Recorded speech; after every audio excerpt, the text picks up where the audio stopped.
Why are we here? What are we celebrating? Yes, what is it? It's Sam's birthday. So let's say happy birthday, Sam, in 3, 2, 1. Okay. And where is the birthday boy? Where's the birthday Where is boy? he?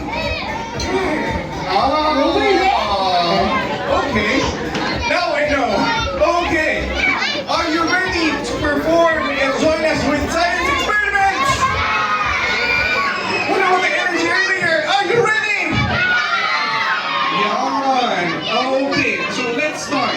I believe Professor will introduce us first. Introduce ourselves first, Professor. Okay, so I am Professor Ayon, and together with me, Hi, Professor Alex. okay, and we are from the Happy Scientist Philippines. Okay.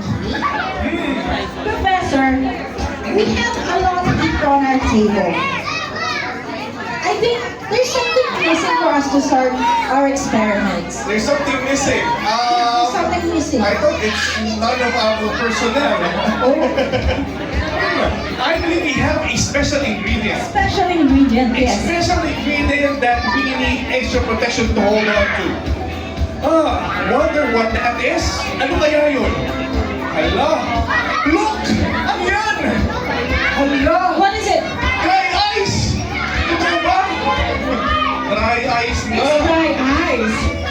And why are you holding it with gloves?